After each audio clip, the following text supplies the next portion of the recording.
Signs and Sigils. Gratiana stared at the ground and scratched her head thoughtfully. 9 foot deep, 5 foot wide. The incision ran as far as the eye could see in either direction. It must have taken them months and months to dig this. Why?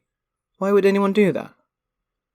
The trench curved and meandered across the plain of Rykos, artfully sketching out a shape that could be the drowned man if you squinted at it just right. Why? Why would anyone do that? It was called the Sign of Tamar. If anybody knew who Tamar was, the history books didn't recall. She checked with historical records before she got posted out here, but they just laughed at her. Apparently the Senate tended to commission historical research on this place once every century or so. According to Potts, each time the department just sends them a short note that reads, "Predates the Empire, origins unknown, etymology unknown, purpose unknown." It had once been one of the most famous regios in the Empire, a monstrously powerful spring aura that the Druids had used to work their magics. Then Leofi had taken from them, and used it to anchor his presence in this world. When the League armies banished Leofi back to the Spring Realm, somehow he took the regio with him. Was it conscious spite? A last stab at the people he believed had betrayed his friendship? Did Eternals even get angry? Maybe Leofi merged with the site in some way? Maybe forcing him back into the realm was the same thing as destroying the regio? Maybe. She quashed an unfair thought that life was easier for records than for appraisal. Still, she smiled at the idea of sending the Senator for Weirwater a report that read, "Sign of Tamar, appraised, remains none. Potential none, options none." That would be great for a career. And it wasn't completely true. After all, there was still a long series of earthwork ditches, immaculately cut in the shape of one of the most cursed sigils known to the Empire. Who wouldn't want Rykos indelibly stamped with the constellation of ending?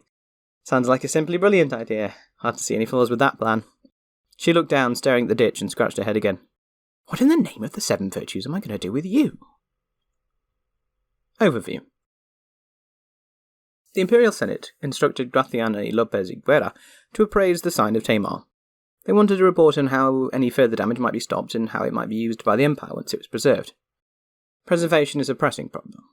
When the Eternal Leofi claimed the Sign of Tamar, the sigil vanished beneath the enchanted forest that the Eternal raised over the whole region.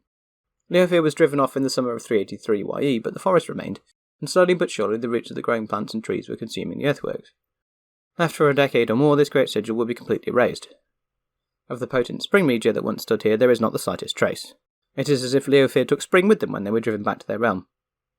While that is clearly a ridiculous notion, there is no denying that battle to defeat the Eternal did reshape the land in some fundamental way. Not just the regio disappeared, Tamar's toes and every other mana-sighted Tamar bow disappeared when the god of Leofi was destroyed. Fortunately, the Imperial Senate have had the wisdom to send their most innovative and unorthodox thinker to assess the site. Well, fortunate provided they're not worried about the potential costs of any proposal she submits. Maintenance. We recognise the importance of the Sign of Tamar in Rykos and the need to preserve and research it. We call upon any citizen who can aid with this to do so. Brother Vashti of the Shattered Tower, Autumn Equinox 383YE, upheld. Greater majority, 573-42. There are 3 possible routes for restoring the Sign of Tamar. A Senate motion could instruct the Empire to prevent the Sign of Tamar deteriorating and preserve it for future generations. An Imperial Army could be assigned to the area to restore the earthworks. A mandate could be raised by the Highborn Assembly. The Sign of Tamar will be completely destroyed within 6 months if no action is taken. The Sign of Tamar has been obscured by great forests that sprung up when Leofi claimed the region for his own. As the roots of these plants and trees are growing, they are steadily damaging the earthworks. Gratiana's appraisal contains relatively little detail about how the earthworks might be preserved, instead focusing on how the sign might be employed by the Empire. She has laid out an option for how the Senate could deal with the decay. To this cursory approach, the Department have appended additional information on other methods the Empire might adopt, based on previous work done assessing the impact an army might have, and taking account of a statement of principle passed by the Highborn Assembly last season. None of these options are easy, but any one of them would work. The Empire would have succeeded in ensuring that the Sign of Tamar was preserved in good condition for future generations. Senate motion. A Senate motion could order the work to be completed and paid for by the Empire. The effective cost of the treasure would be 20 thrones and an upkeep of 1 throne per season.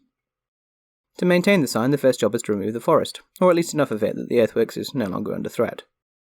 There is a lot of timber to cut back, which will cost a small fortune, perhaps 120 thrones in all. However, the trees are full grown and in good condition, so Gratiana estimates the felled trees can be sold to local timber merchants for cutting and drying. Once the benefits of those sales are factored in, that will reduce the cost to a mere 20 thrones. Not a small sum, but that would ensure that there are no trees or plants growing within 15 feet of any of the long trenches that make up the sign. However, that would then need to be maintained.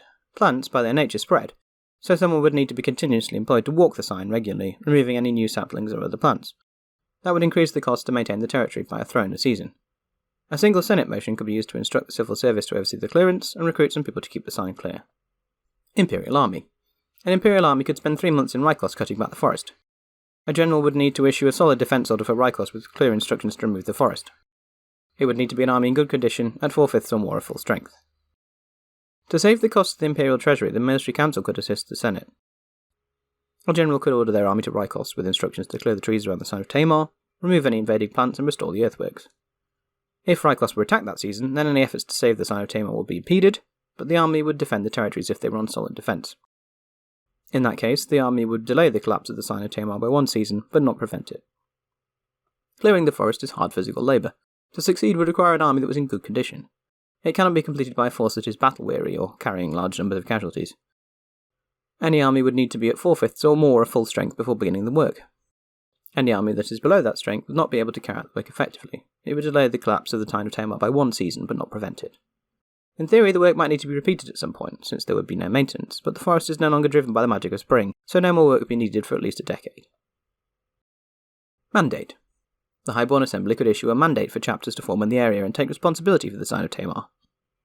At the autumn equinox, Brother Vashti the Shattered Tower received the support of the greater majority of the Highborn Assembly for a statement of principle, calling on any citizens who might be able to save the sign to attempt to do so. Rallying the virtuous to save the Sign of Tamar would be effective, but it would require a significant supply of liao to ensure the work was completed in time. To achieve it, the Highborn Assembly would need a suitably worded mandate. We recognise the importance of the Sign of Tamar in Rykos, and the need to preserve it and employ it for the benefits of Highgon and the Empire. We send named priest with 100 doses of liao to urge citizens to clear the encroaching forests and to commit themselves to the long-term preservation of this important historical sigil. Synod Mandate, Highborn Assembly. If this mandate were enacted, then Highborn citizens would set to removing the trees and plants that were invading the Sign of Tamar. What's more, 1 or more chapters would be formed near the sign, dedicated to its preservation. They would tend the Sign of Tamar, ensuring that it would be preserved for many years to come. A dry well. Creating a set of options for the Imperial Senate to consider requires some considerable creativity on the part of Graciani Lopez Iguera. There was a powerful spring regio here once, but that was destroyed by the Imperial armies drove Liofi from the area. All that remains is a series of ditches shaped into the form of a baleful sigil to resemble the drowned man. To create an option for the Imperial Senate to consider, Graciano has had to consider some novel approaches, looking at the potential the sign might have. It was once an exceptionally powerful regio. There are rumours that the now-dead Druid Kulai, Green Mask, bound himself to the regio in some way, drawing on its power to enhance his magic. And while it is clearly damaged, the site does have a sigil carved 9 feet deep into the hard earth in the shape of one of the ill-omened constellations. The Sign of Tamar could serve as some kind of powerful ward, but what if it has the opposite effect?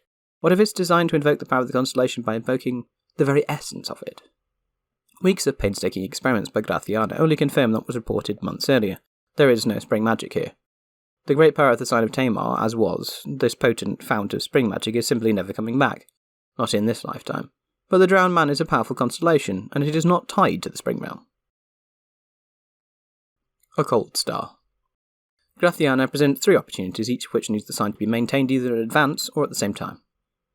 Any motion to commission implicitly includes the maintenance, as none of these projects will be possible without it. The Drowned Man marks the end of things. What if some other power filled the space where the tides of spring magic once flowed? One realm, more than any other, resonates with the theme of things ending. Might the Sign of Tamar have some connection to the Winter Realm? This insight proves the breakthrough needed to make progress. Graciana's team are quickly able to confirm the Sign of Tamar has enormous potential for winter magic. Once that capacity is identified, Graciana is finally able to let her imagination run wild about how it might be employed. After a lot of work, and after extensive consultation with prominent highborn magicians living in Rykos, Graciana has drawn up 3 proposals. To be precise, she drew up 1 proposal, but she was persuaded by La Salle to go back and add 2 other options so that, as he put it, the Senate might have something to actually consider. Graciana has made it quite clear that she considers the first 2 proposals to be thin gruel, worthy neither of her time or efforts in this regard. Nonetheless, she is a loyal civil servant and has done as requested. All of these options would require the maintenance of the Sign of Tamar to be completed either first or at the same time. None of them will work without the foreboding influence of the grim sigil carved into the earth. Without the sign, it is likely there would be no winter magic here.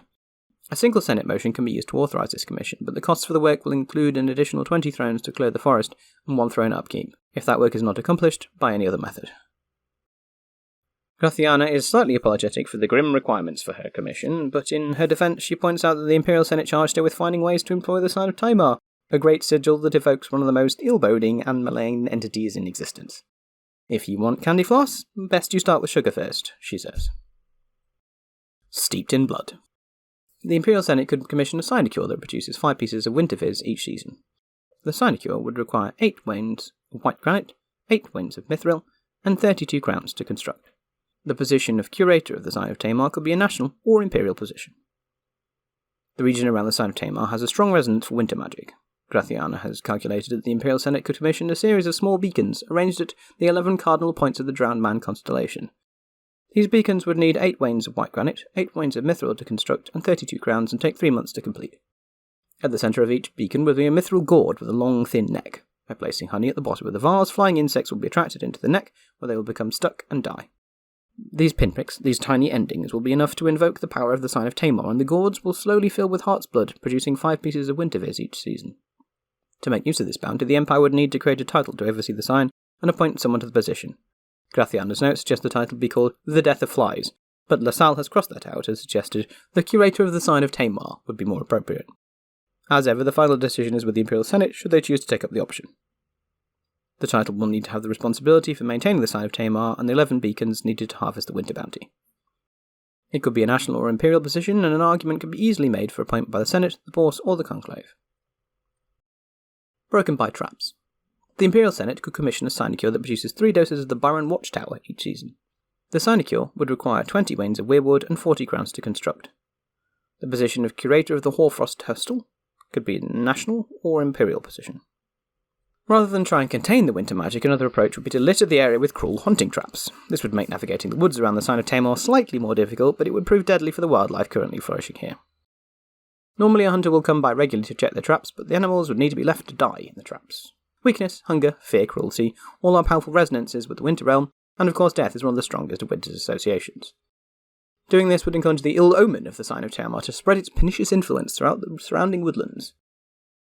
According to Gratiana, this would result in the Sign of Tamar developing into a minor winter regio, one that might draw highborn or Navarre magicians seeking to perform winter rituals, who would hopefully be alert enough not to fall foul of the traps.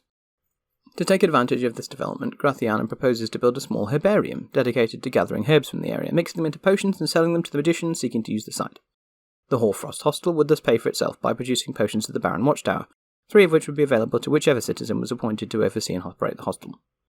Gratiana's note suggests the title be called The Death of Rabbits, but LaSalle has again crossed that out and suggested that the Curator of the Hoarfrost Hostel might be more appropriate. As with other options, the final decision lies with the Imperial Senate. The title will need to have the responsibility for maintaining the Sign of Tamar, the traps in the area, and the hostel itself. The hostel will require 20 wains of weirwood and 40 crowns to construct, and could be built in 3 months. It could be a national or imperial position, and an argument could easily be made for appointment by the Senate, the Bourse, or the Conclave. Drowned in cages. The Imperial Senate could commission a unique structure that would boost the winter powers of the citizen elected to maintain it. The commission would require 40 wains of white granite, 20 wains of mithril, and 120 crowns to construct, and take 6 months. The title, Consort of the Drowning Man, would need to be an imperial position, elected by the Imperial Conclave. Gratiana's final option for the Imperial Senate to consider is highly experimental and represents something rarely seen in imperial magic. To create the plans, Gratiana has had to consult widely with some of the brilliant winter magisters living in Highgard, and correspond with a couple of noted experts at the Lyceum. The results are highly unorthodox, but everyone involved has checked and rechecked, and they are certain it should work. The approach requires lining the trenches of the Sign of Tamar with smooth white granite, and with every gap between the stones painstakingly sealed with mortar to make the surface watertight. Several nearby streams could then be redirected into the channel, causing it to slowly fill with water. The mithril will be used to create a lattice of light but sturdy bars covering the surface of this moat, which would then need covering with broad flat leaves. The result would be that any animals attempting to move over the bars would fall into the water below, where they would be trapped, and slowly drown. If the Senate decide they can stomach these grim requirements, then the possibilities presented are fascinating. According to the calculations, once the work to entomb the drowning man is complete, the entire area will serve as a powerful winter regio, one every bit as potent as the regio at Anvil when it comes to supporting winter magicians. Crucially, whoever can stomach cloning the carcasses from the cages will gain a unique benefit, something akin to an enchantment, or a bond with the regio itself. Green Mask often claimed to have bonded himself to the Sign of Tamar, which is what first prompted Gratiana to investigate this possibility. It appears that perhaps the Orc Sorcerer's words were more than empty braggadocio. To make use of this bounty, the Empire would need to create a title to oversee the sign and appoint someone to the position. Gratiana's notes suggest the title be called The Consort of the Drowning Man. The title will have to be an imperial position appointed by the Conclave. Whoever gained the position would benefit from a permanent boost to their Law of Winter equal to that provided by Dose of Sorrow's Mask, for as long as they held the position and kept the Sign of Tamar in good condition. OSC note. The Consort of the Drowning Man title gains 3 additional ranks to perform winter rituals, subject to the normal rules for effective skill. When someone new gains the title, the power transfers to them immediately. They will be assumed to secure their connection to the Drowning Man each downtime after that. The additional power for winter rituals is neither an enchantment, nor the effect of a tonic or magic item. It is a unique bonus. However, the bonus does not stack with that provided by the Imperial Regio. The character cannot claim the additional rank of Law when using the Imperial Regio to perform winter rituals, but can still draw on it for targeting purposes, and this does not stop other contributors drawing on its power in any way. This appraisal in play. The construction of this guide is unique and has never been attempted before by the Empire. To create the final proposal, Grothiana has had to call on the assistance of eminent scholars of winter magic whose understanding of that realm far exceeds her own. If you play a highborn magician and have 1 or more ranks of winter lore, then you are encouraged to roleplay that you have been called on by Grothiana to lend your skills to her appraisal. How much help you provided, or how involved you have been in the rituals and experiments that have been conducted, is up to you.